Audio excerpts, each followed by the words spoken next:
마을로 커다랗고 움직이는 성이 걸어 들어오고 있습니다. 이 성의 주인은 바로 이 영화의 주인공 하울입니다. 모두가 무도회에 갈 때도 다락방 작업실에 혼자 남아 모자를 만들고 있는 소피는 돌아가신 아버지의 가업을 이어받아 모자 가게를 운영하고 있습니다. 가게 문을 닫고 골목길을 가로질러 어딘가를 가던 소피는 군인들의 희롱에 발목을 붙잡히는데요. 그때 어디선가 나타난 하울.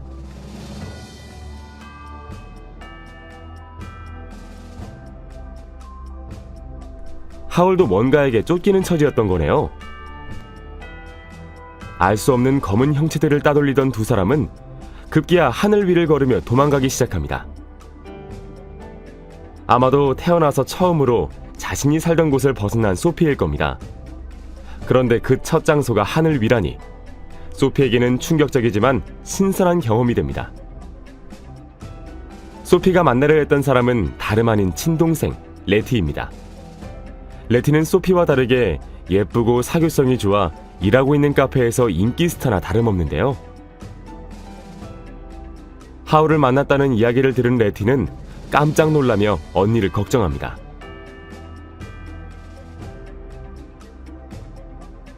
레티는 늘 모자가게에 붙잡혀 사는 언니가 안타깝습니다. 하지만 소피는 모자가게를 떠날 명분이 없는 것 같습니다. 그날 밤 가게로 돌아온 소피. 그런데 늦은 밤 잠긴 문을 따고 불청객이 들어옵니다. 레티가 걱정하던 그 황야의 마녀였습니다. 마녀는 하울과 함께 도망을 쳤다는 이유만으로 소피에게 누구에게도 말하지 못할 저주를 겁니다. 그래서 순식간에 소피는 90세 노파가 되는 저주에 걸립니다. 그 다음날 아침, 노인으로서는 더 이상 모자가게의 소피로 살아갈 수 없음을 깨달은 소피는 의외로 아주 쉽게 자신의 처지를 받아들이고 어머니와 모자가게 직원들 몰래 집을 떠나게 되는데요. 이제 소피는 어디로 가는 것일까요?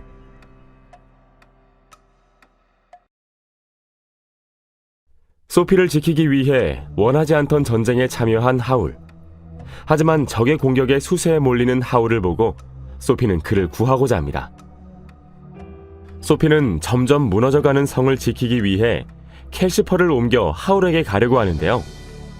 캘시퍼는 자신이 떠나면 성도 무너질 것이라며 두려워합니다. 하지만 소피는 자신의 머리카락을 내주고 캘시퍼가 새로운 힘을 얻도록 하는데요. 결국 소피의 머리카락을 먹고 새롭게 힘을 얻은 캘시퍼는 성을 움직여 하울을 구하러 가게 됩니다. 하울의 심장만을 찾아다니던 황야의 마녀는 캘시퍼의 불꽃에 마음을 뺏겨 하울의 심장을 화로에서 꺼내버립니다. 소피는 캘시퍼에게 물을 끼얹어 위험한 상황을 넘겼지만 결국 성은 모두 무너지고 하울에게 갈 방법은 사라집니다. 눈물을 흘리는 소피. 그런데 그녀가 끼고 있던 반지에서 빛이 나타나게 되는데요.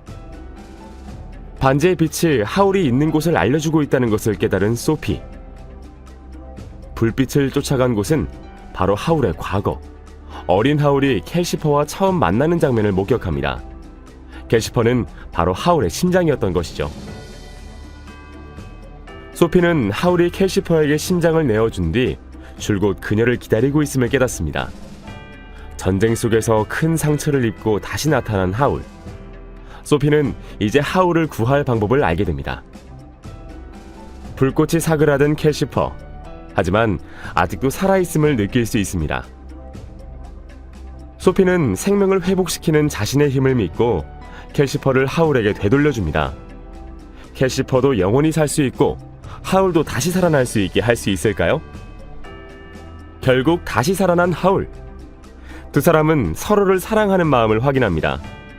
소피는 어느새 이전과는 다른 용감하고 주도적인 사람으로 변했습니다.